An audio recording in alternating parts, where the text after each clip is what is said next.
So thank you everybody for joining us today. So for those that have been here yesterday as well as today, yesterday we gave a talk that showing the kind of benefits of pre-scheduling using the EOBTs, and we've showed some results from Charlotte that shows increased compliance for APRA flights, and not only increased compliance but increased predictability. And then the purpose of today's talk is to show kind of what benefits we get in the overhead stream from actually kind of complying to those control times on the surface of the airport. So to give the talk today will be Todd Callentine, Dr. Todd Callentine, and then also we have Bob Stoudemire here to support the discussion, so I'll let them introduce themselves. Okay, I'll lead off here. Bob Stoudemire, if you've been in this room at all, you've met me a time or two. And I've spent 30 years at Washington Center, so I'm familiar with the Northeast Corridor, and I'm now working for the past 3 years or so on the ATD-2 project. And so I'm just going to lead off, and then we'll let Todd take over here. So as Jeremy mentioned, we're going to look at what Todd researched and found out about behind the scenes, how leading into the overhead flow, the more improved we get with our APREX, the approval request or the request release times into the overhead flow, should improve the system. So I'm going to repeat a couple slides if you've been in a couple of the other briefings that I've had, but they're very important, and that is one of the main points with an ATD-2 is trying to hit that slot in the overhead stream to avoid a lot of the fuel burn once they all get airborne as well. So we're ATD-2, we're metering on the surface, and we're have a scheduler system built on the surface, and this has all helped to improve save fuel and efficiency, and then also ultimately meet the needs of the overhead stream as well. So Charlotte has about 70 to 80 APREX a day they have to do, mostly to the Northeast Corridor. It's not unusual to be requesting, getting approval requests via the automation system, the IDAC-like system. Newark, LaGuardia, JFK, Philadelphia, pretty much standard. So is National, Atlanta Airport, and Chicago, and then every now and then it'll be Houston and Fort Worth also, and maybe some of the other Washington metros. So it roughly adds up to about 10% of the departures. And I know some folks have talked about it over yesterday and today about helping out with the TBO, the trajectory-based operation, as far as hitting these overhead streams and everybody involved in the future of TFDM and making that airspace more and more efficient. And I know Al will always talk about when we do schedule with the surface system and eventually pre-scheduling, which of course is part of TFDM as well, to increase the operator's predictability of roughly what they should expect each time their aircraft is heading to a specific destination. So once again, here's a little airspace map. Charlotte is down underneath Atlanta Center, down around right around that arrow right there. So about 60 miles from Washington Center boundary, and only about 20 miles or so from Jacksonville Center, and of course right in the eastern part of Atlanta Center's airspace. And there's Atlanta Airport down in here. Give you an idea. This was if you were at Al's briefing there before lunch, this is the Hopewell sector that he was talking about. So to give an idea of the importance of this overhead stream insertion is Hopewell sector, and why Al spoke to it is that for folks that don't know, that that sector, not only are they sequencing the LaGuardia traffic, whether it's via metering, the time-based metering, or the mile and trail, they're also doing the same thing for all the Newarks, about half the Phillies, all the Teterboro Morristowns, and the Baltimores. So if we get a few departures outside their APREC window coming off of Greensboro, Norfolk, Raleigh, Wilmington, and or Charlotte, that sector becomes a big mess real fast. And it doesn't become very efficient because eventually they'll want to pass back mile and trail restrictions to Charlotte or some other place if they keep having to deal with some extreme vectors or holding like that, trying to spread out those aircraft for that mile of trail. This was not a scenario where we were shut off and holding for New York TRACON, or Washington Center wasn't. It's just a matter of a couple of aircraft that were internal to Washington Center didn't hit their times appropriately, and it creates this mess. And it's kind of sad to see right after we talked about all this savings on the surface for metering on the surface, and then we go up and waste it up here. So it's really needed across the system, the TFDM and the APRA scheduling, and not just out of the big airports. I think folks are going to have to look into the Greensboros and Richmonds of the world, because where are all they going? All departures, I looked at a list of Richmond departures, and it's a little over 100 a day. At least 60 or 70 that are on APREC, because they're all going to the hubs. And that's the same with all these I'll call them medium-sized airports. They're all going to the hub destinations. So more than not, they need to be approved into that overhead stream and hit that window to try to fit into the overhead flow. So they're really very important in the NAS as well. There's more spokes than there is hubs. Keep that in mind.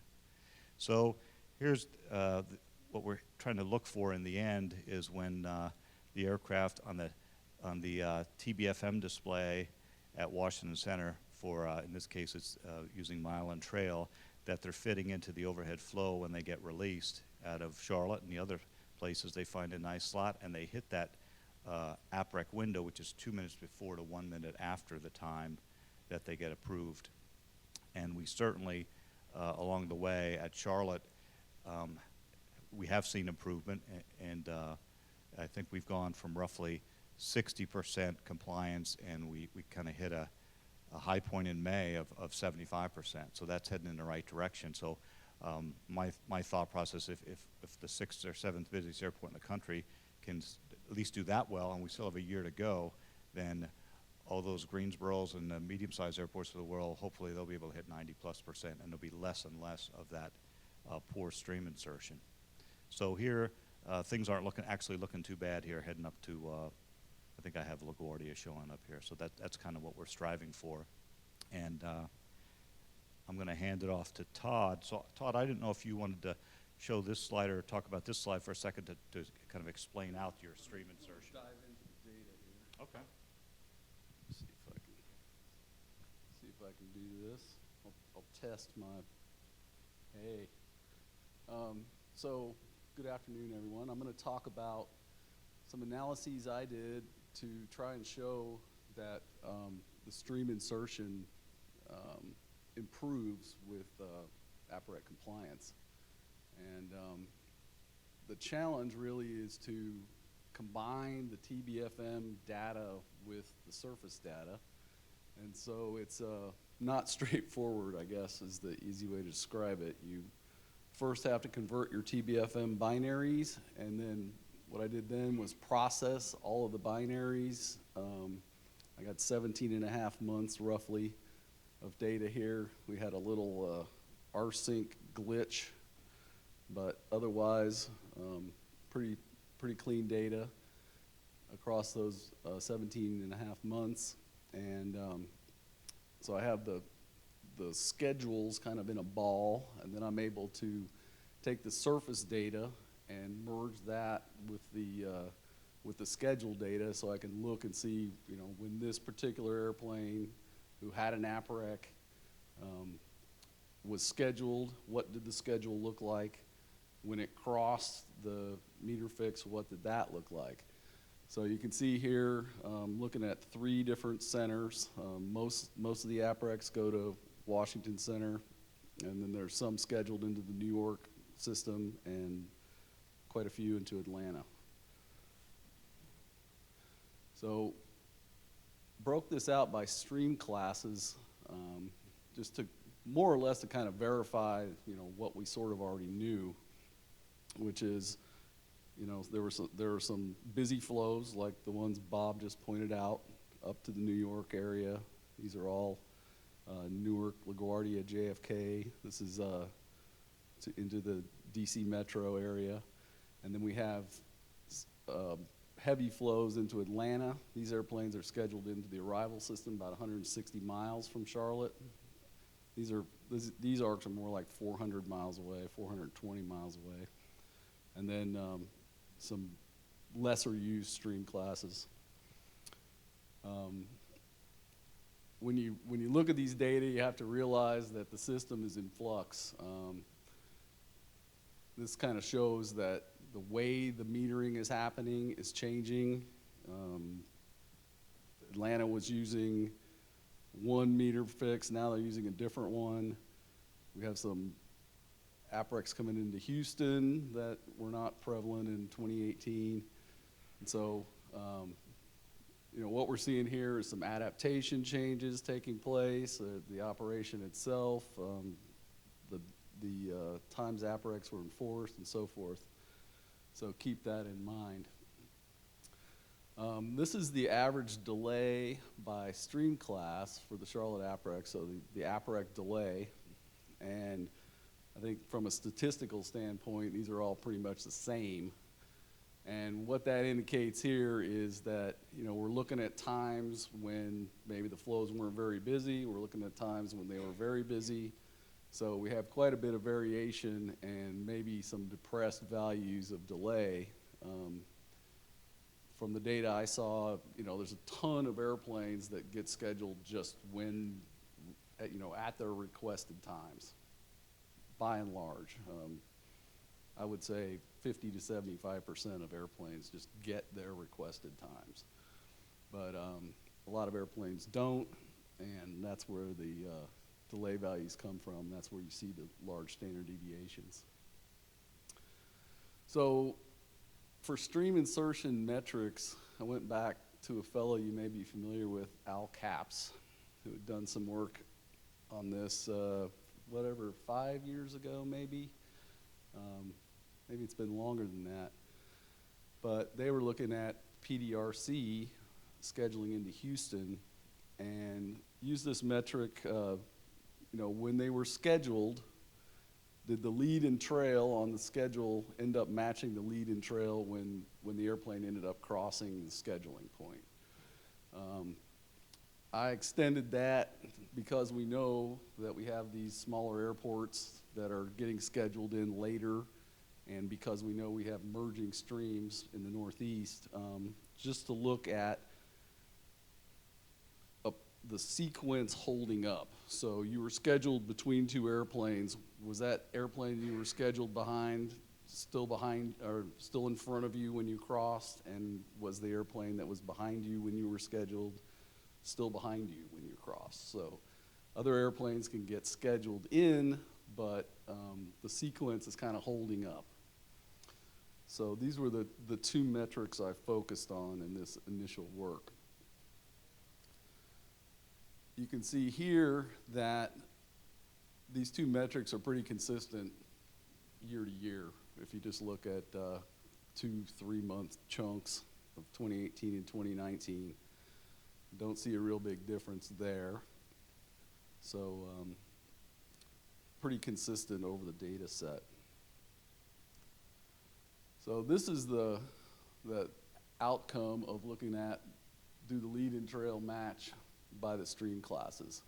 And you can see that, in a lot of cases, it's a pretty low fraction.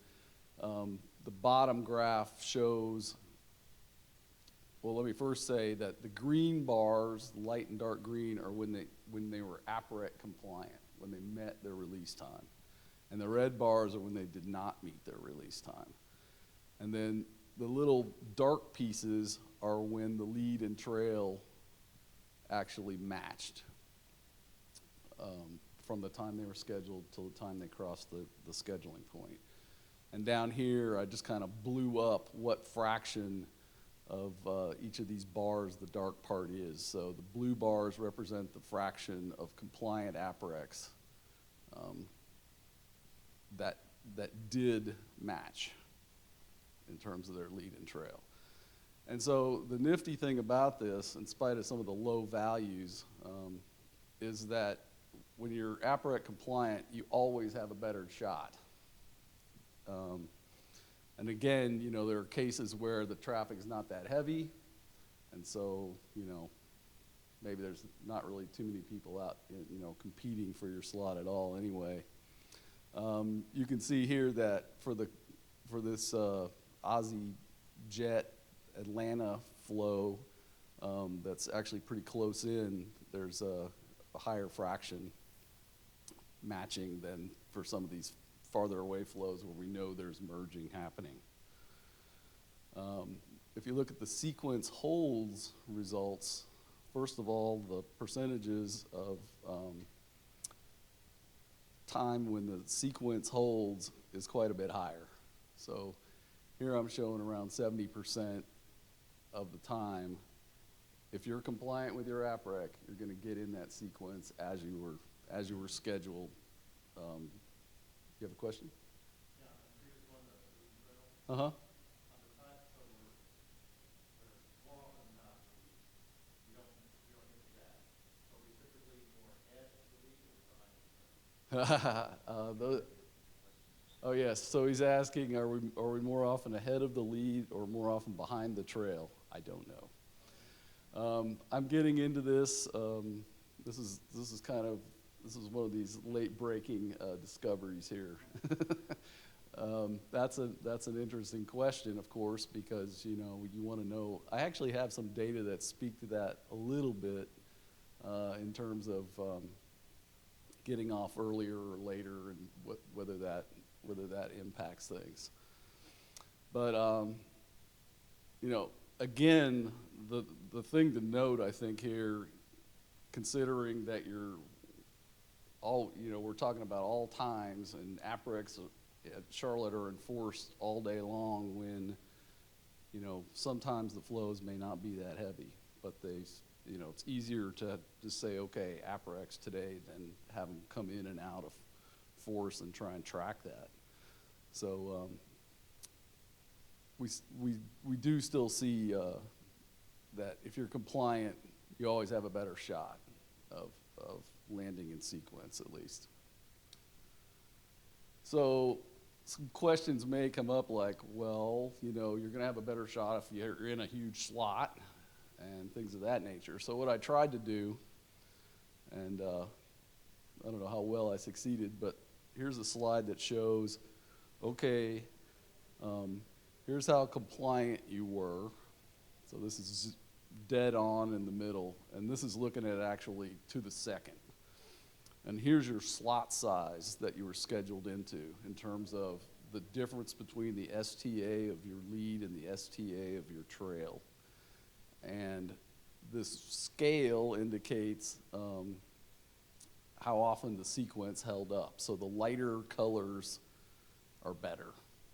So if you look in the kind of compliance box, if you will, rough compliance box, you can see that, you know, it does help to be compliant.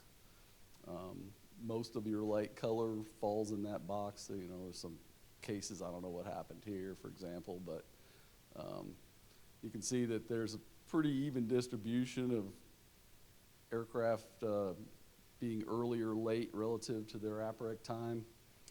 And you can see that, you know, the slot size can get pretty big, and when it is, well, you got a pretty good shot. And maybe you hit it when you're early, say. But you can see it's a pretty large sample, and generally speaking, you know, we see some pretty good evidence that being compliant with your APREC helps you be in sequence at the scheduling point. I looked a little bit at pre-scheduling, and these are the stream classes that are affected. Obviously, we're pre-scheduling to Atlanta, so you'd expect to see this one. Pre-scheduling to Chicago, this just came into effect end of June, thank you. And so that's the representation in this data set.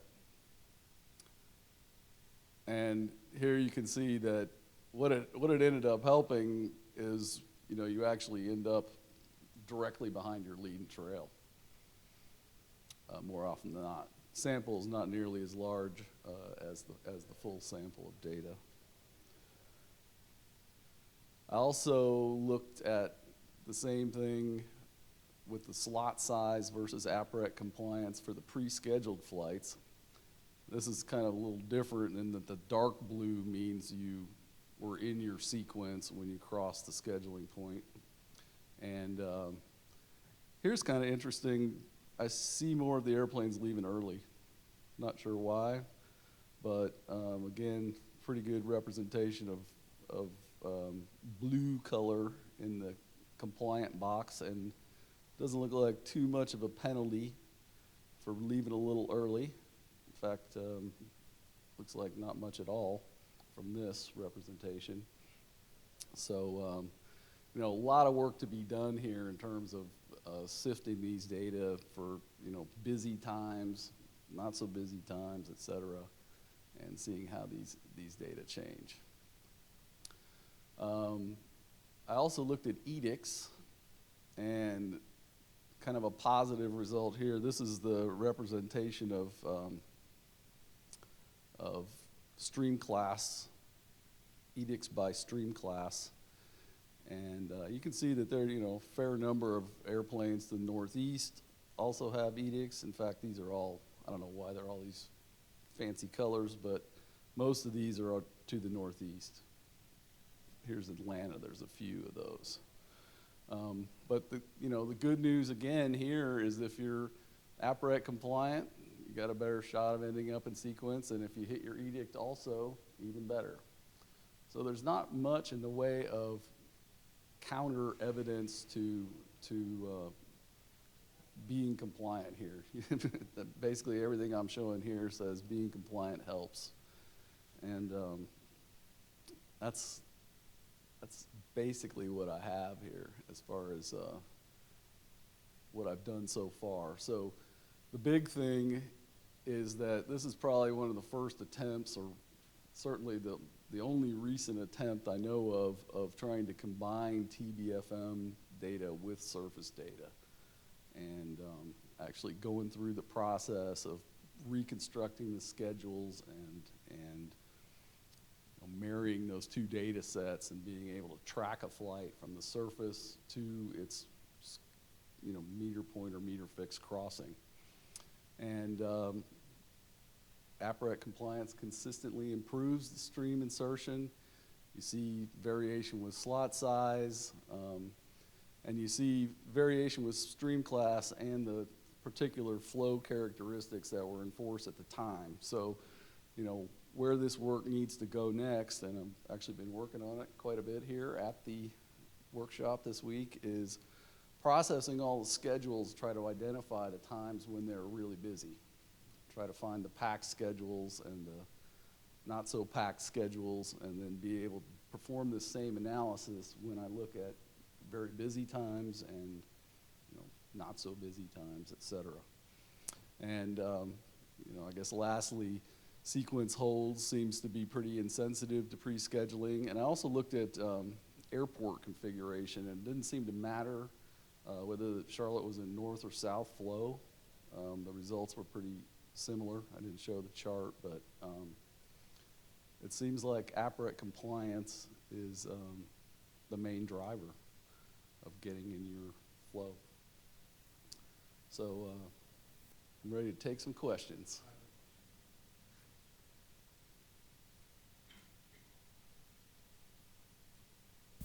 Test, okay. So I have a question here on the app, and I think it actually would be relevant to both of you guys to maybe provide some thoughts here, but they ask, is there any data from this work or maybe other work that would suggest the changing of the TBFM compliance window?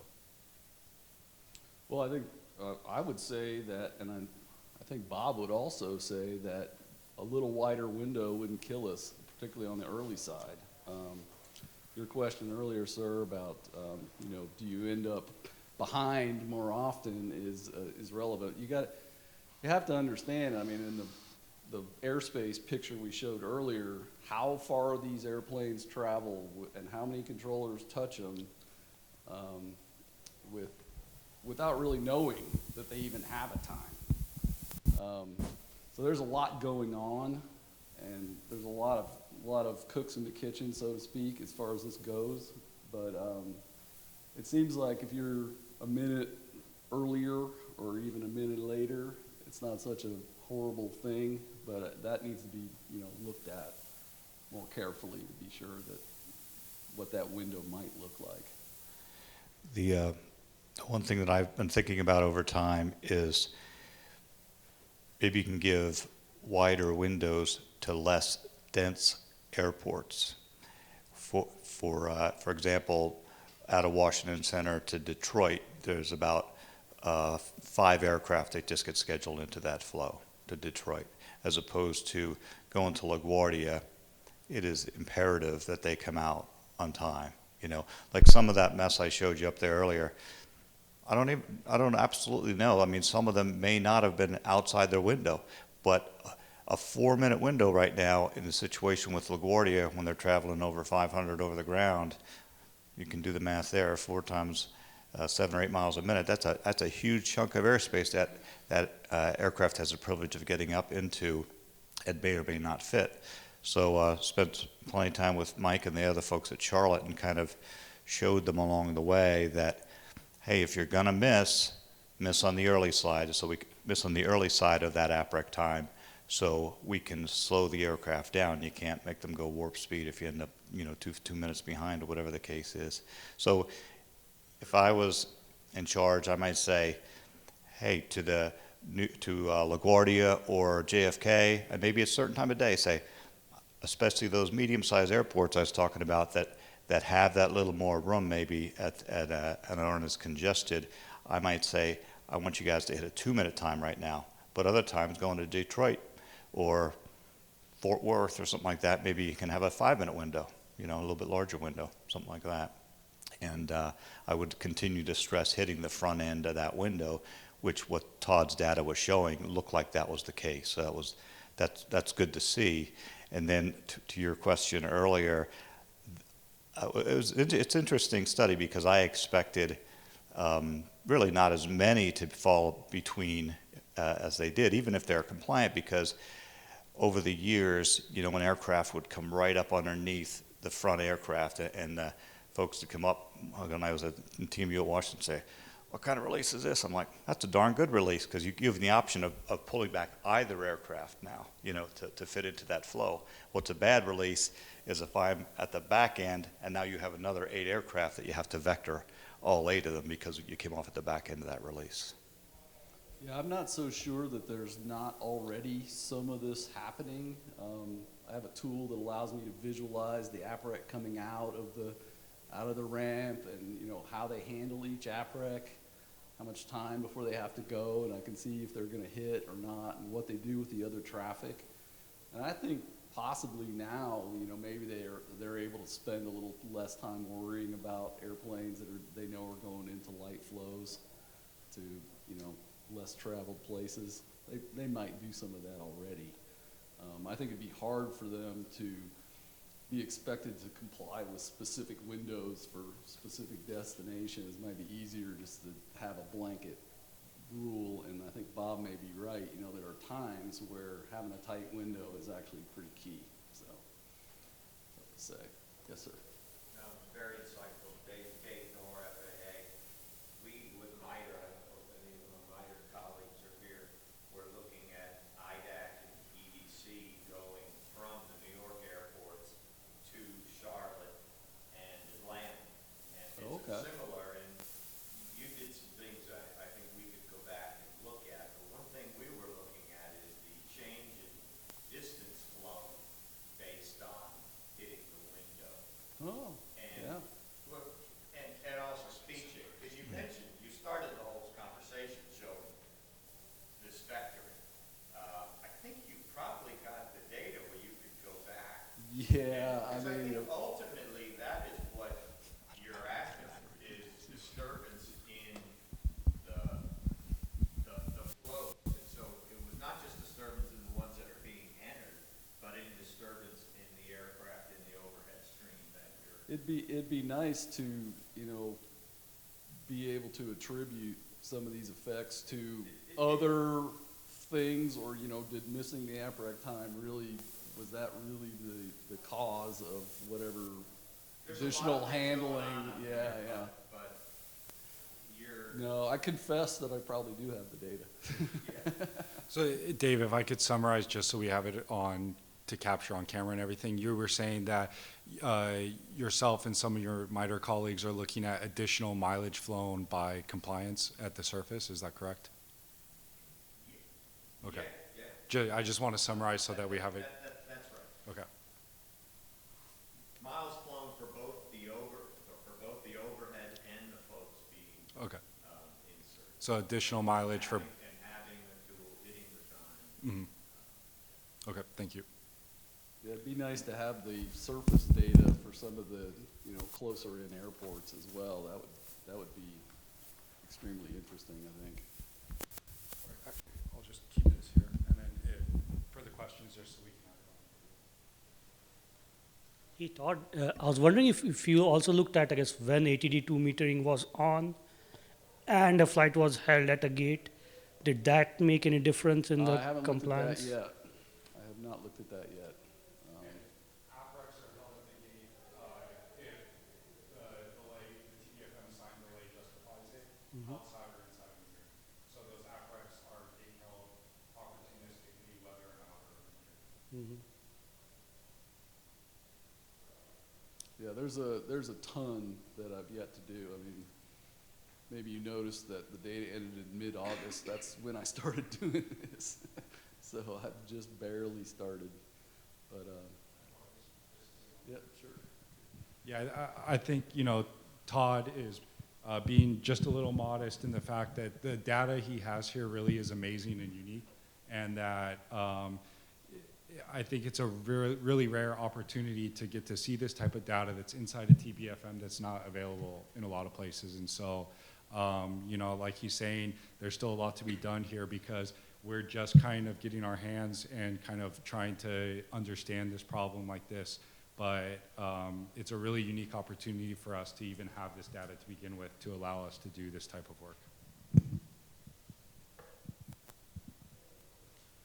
Danny, I know you have a few. Yeah, it's all Charlotte departures, Charlotte APRACs. So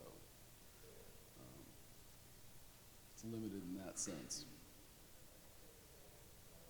I just hope, from an FAA standpoint, I think we, our part of FAA, realize this work is so important because it's how good do we have to be at EOPTs and getting people into their ACRED, and then what are our expectations when we try to meet these goals? And I love the idea that you're suggesting we may need to rethink that criteria. It needs more study because we may not be able to get them so good at hitting apparatus. And if that's the fact, then we need to adjust. Right. I mean, if you look all along the way, you've got some precision you're seeking. Right. And where along the way does it matter most? How does precision one place Where may not fit get well with the precision somewhere else? And, you know, is 30 miles on trail what you needed? Or could you have gotten by with less or more? You know, all these questions are sort of out there, I think.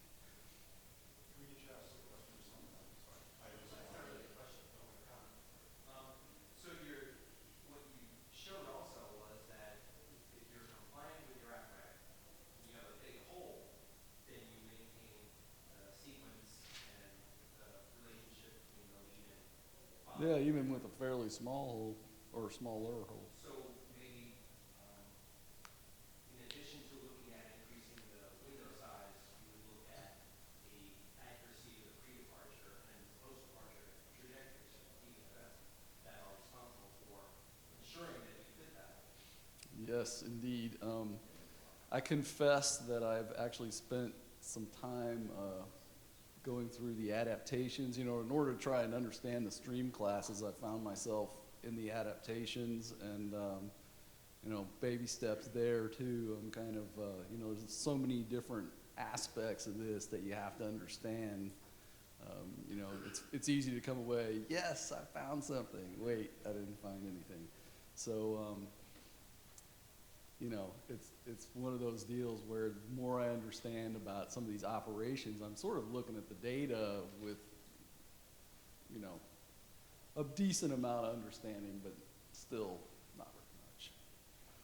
So, sure. The one thing that I'll try to do whether I'm visiting Washington Center or out of Charlotte, and this type of data can really help confirm that, you know, is to back up, you know, when Todd first looks at it and the aircraft gets scheduled and departs into the overhead flow, you know, based on that data, yes, it should be between those two. And then if it's not, especially as it gets tighter, right? If it's not, then you might go, oh, we might need to look at that, you know, TBFM adaptation. Might be a good sign for the folks to look at that. You also have two different trajectories, right? Two very different trajectories, one pre-departure and one once you have the actively tracked aircraft.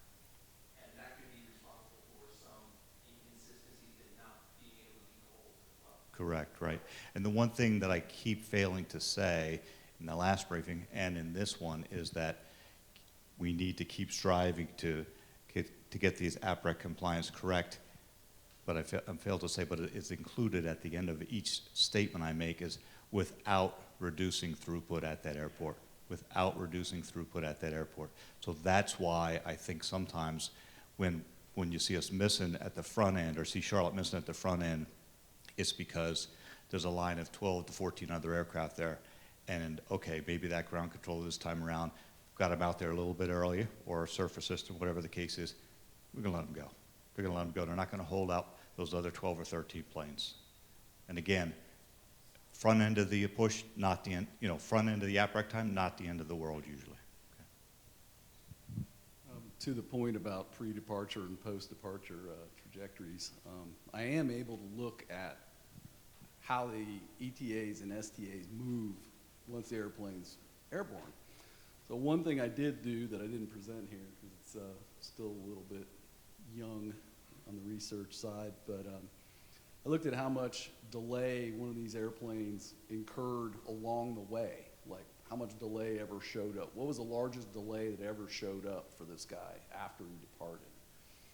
And that was kind of interesting. And again, I think it's going to be more interesting when I'm able to identify times when the schedule is busier or less busy and these types of things. But I did see some of these airplanes, usually never more than a couple minutes when they were compliant. You know, of course, that's largely due to other things happening in the airspace. So this talk being about APRA compliance, I didn't include that. But there's tons of information there as well. Sure. Yeah, so one thing I wanted to add on this conversation is, you know, so I think Todd did an amazing job here kind of thinking, you know, how can we leverage this data from TBFM and, you know, ended up discretizing it by stream class. And, you know, one of the things Al had mentioned earlier today is that he made a joke, right? Like how many, I don't even need to ask how many people have done this before because he's confident that, you know, this hasn't been done. And just to spark the ideas, you know, Al threw out there, and I just want to get everybody else maybe thinking about this as well, is that once you do have this data discretized by stream class, how can we leverage it or use it to make some type of efficient decisions? And Al kind of, you know, gave the poster child there, which is just like what we're doing in phase 3 TOS operations. You could think that if an operator has a set of essentially alternative stream classes that could take them to their destination, and now you know, okay, well, at 4 p.m. on a Thursday, that stream class A has 3 times the amount of delay as stream class B. You can think about ways to leverage this information to make some type of, you know, efficient decisions and take the, you know, quote unquote best route to your destination. And so that type of kind of path forward is opened up by this type of analysis. And so, you know, not like that's the only thing that could be done here, but I think that it's kind of new opportunities are presented to us once we start to think about this type of problem in this way. So I just wanted to share that, get everybody kind of thinking, because I really do think it's unique, kind of not only the data, but what Todd did here, and that the community can kind of benefit from all the hard work that he did.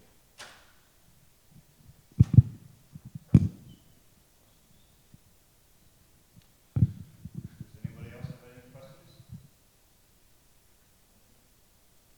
Yeah, I'm seeing no more on the app. So any questions, maybe, discussion topics? We have about 15 minutes. We're not going to force you to stay here if you guys don't want to, but, I think we have a room full of people that are all interested in this idea. So we're more than happy to sit here, or we're more than happy to kind of call it a day. It's, Yes, Dave. We're just commenting that term sequence holds if you could come up with another. Because it makes it seem like it's holds to get into the sequence. Yeah, I know. I even thought of it that way. I know it even hit me if I was doing it, but at that point it was everybody. There was no going back. Yeah, I welcome all input. You could email me with, Al's good at, this is hot button, don't say it that way, that type of thing. And I'm looking at everything in a very kind of inside my office view a lot of times, and I'd be more than willing to expand this analysis in whatever direction people see as useful. And, being able to marry it up with the outbound type work you've been talking about would be nice. So, looking forward to continuing with this. All right, thank you very much. Appreciate it.